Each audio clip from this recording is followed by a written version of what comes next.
Imagine missing out on thousands of dollars in free money for college just because you didn't know how to fill out one form. That's what happens to millions of students every single year with the FAFSA application.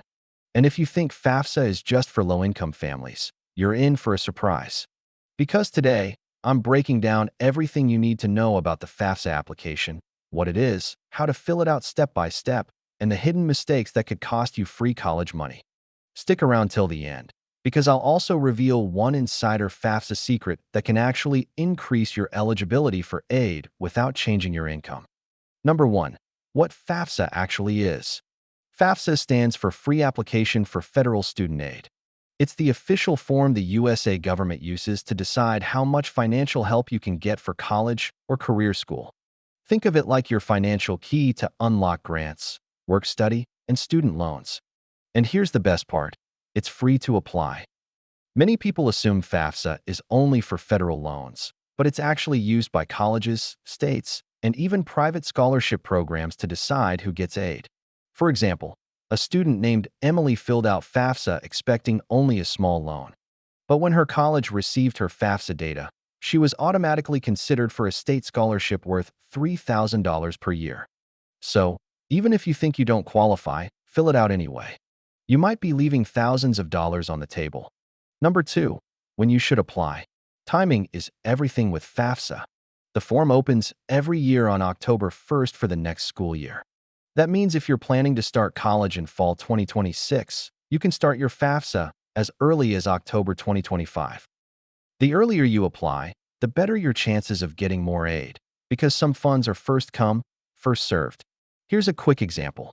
2 students, Alex and Jordan, both qualify for the same amount of aid. Alex submits his FAFSA in October, Jordan waits until March. By the time Jordan's form is processed, the state grant money is gone. Alex gets full aid. Jordan gets zero. Don't be Jordan. Number 3.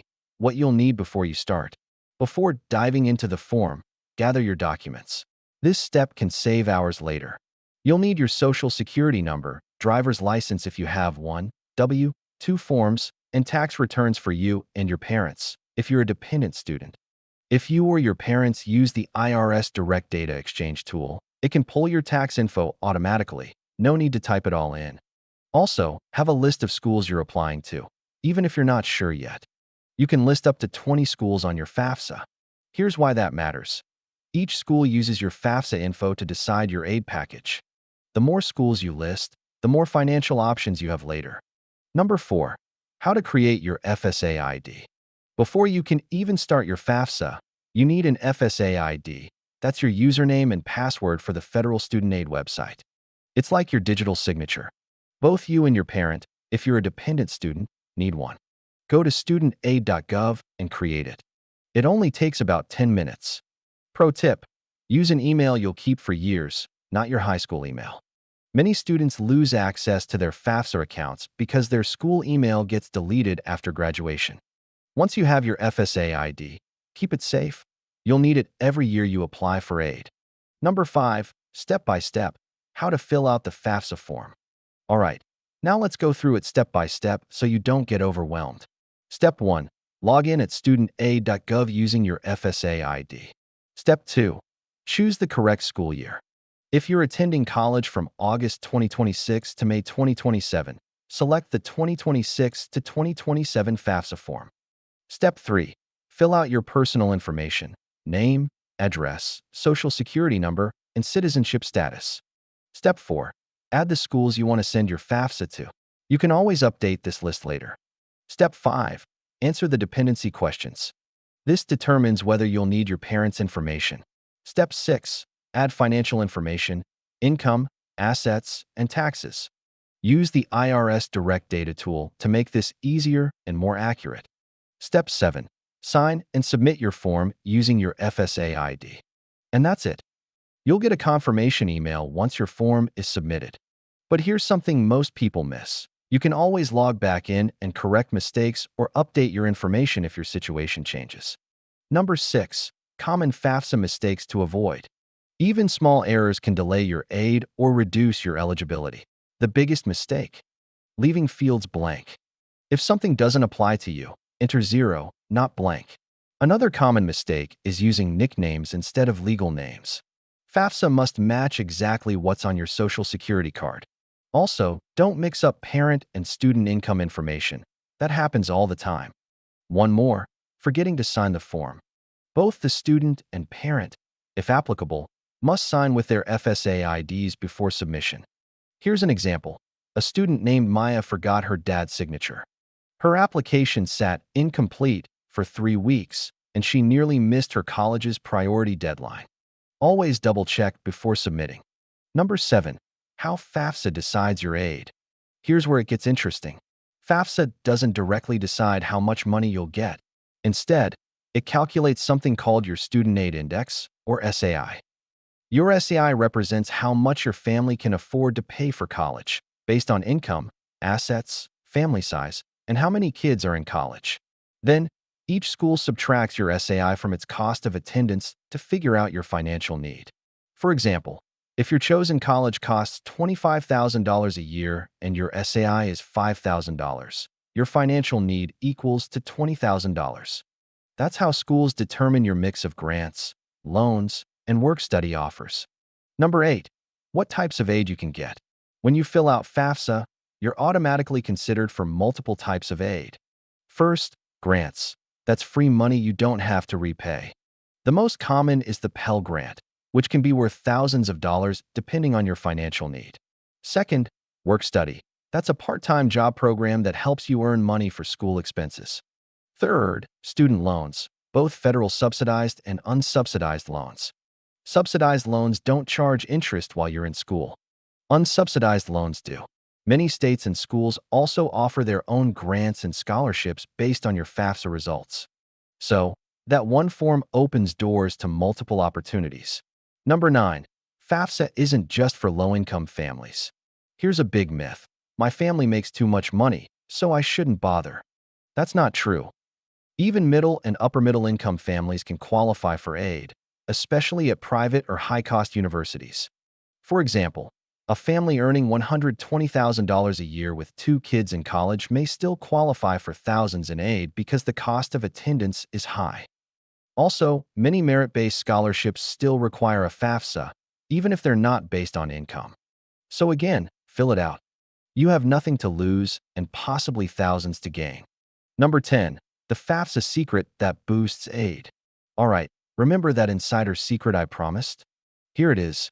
FAFSA looks at the number of people in your household who are in college at the same time.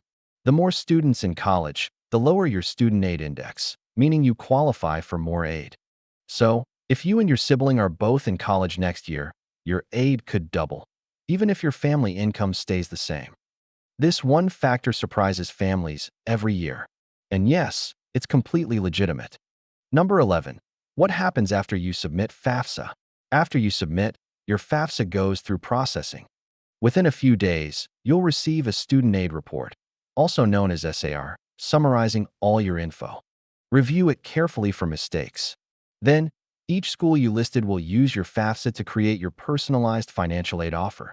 This usually arrives a few weeks after your college acceptance letter. Compare your offers side by side to see which school gives you the best value. For instance, College A might offer you $10,000 in grants and $5,000 in loans, while College B offers $7,000 in grants but no loans. The first one may look better at first, but always check how much you'll owe after graduation. Number 12. How often you need to reapply. Here's something many students don't realize. FAFSA isn't a one-time thing. You must reapply every year you're in college to keep receiving aid. Your financial situation might change, and so can your eligibility. Set a yearly reminder to renew your FAFSA right after October 1st. It takes less time each year since most info carries over. Number 13. FAFSA and independent students. Not everyone who fills out the FAFSA has to include their parents' information. If you qualify as an independent student, you only report your own income and assets. This can sometimes increase your aid eligibility since your parents' finances won't count against you. You're considered independent if you're 24 or older, married, a veteran, a graduate student, have dependents of your own, or were in foster care or a legal guardianship. For example, A 25-year-old single student working full-time to pay for community college would be independent and only need to list their personal income. Understanding your dependency status can make a big difference in the amount of aid you receive. Number 14. FAFSA for undocumented or DACA students. If you're undocumented or a DACA recipient, you can't complete the federal FAFSA form, but don't lose hope. Many states and colleges have their own financial aid applications for students without a Social Security number. For instance, California has the California DREAM Act application that mirrors FAFSA for undocumented students. Always check your state's education website for alternatives so you don't miss out on available aid. Even if you can't get federal aid, you might still qualify for in-state grants or scholarships. Number 15. FAFSA and married or divorced parents. If your parents are divorced or separated, only one parent's information should go on your FAFSA, the one you lived with most during the past 12 months. If that parent has remarried, your step-parent's financial info must also be included. This often confuses families, but FAFSA's goal is to measure your financial support realistically.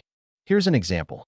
If you live mainly with your mom, even if your dad earns more, only your mom's income is reported. That can sometimes mean you qualify for more aid than expected. Number 16. FAFSA and savings accounts. What about the money you or your parents have saved? Yes, FAFSA asks about cash, savings, and checking accounts, but not all savings are treated equally. Parent savings are weighed less heavily than student savings in the formula. For instance, if a parent has $10,000 in savings, it impacts aid less than a student who has $10,000 in their own account. That's why experts often recommend keeping college savings in a parent-owned 529 plan rather than a student's name. This small strategy can help protect some of your aid eligibility. Number 17. FAFSA for graduate students. FAFSA isn't just for undergraduates. Graduate and professional students can also apply for federal aid using the same form.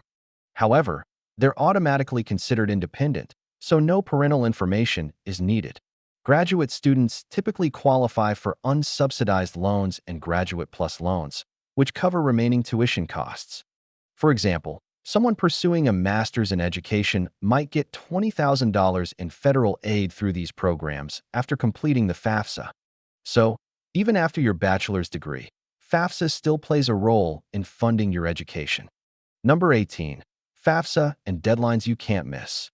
There are 3 deadlines to remember: the federal, state, and school deadlines. The federal deadline is usually June 30th for the academic year, but many states and colleges have much earlier dates. Some state aid runs out within weeks of FAFSA opening, so don't wait until spring. For example, Tennessee's state grant funds often run out by early January. Always check the exact dates on the FAFSA website or your school's financial aid page. Submitting early can literally be the difference between free money and no money. Number 19. FAFSA and corrections after submission. What if you make a mistake on your form? Don't panic. FAFSA allows you to correct most errors after submission. Simply log back in at studentaid.gov, select Make FAFSA Corrections, and update the incorrect information.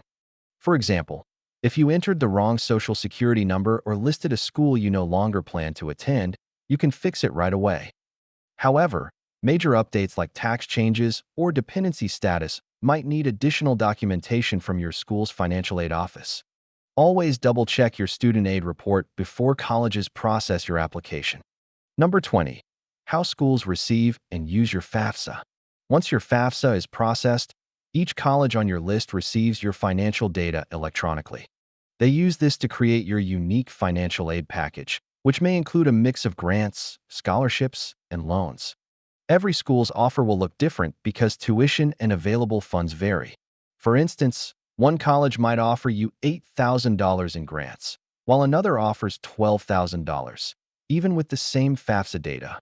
That's why comparing financial aid letters is so important.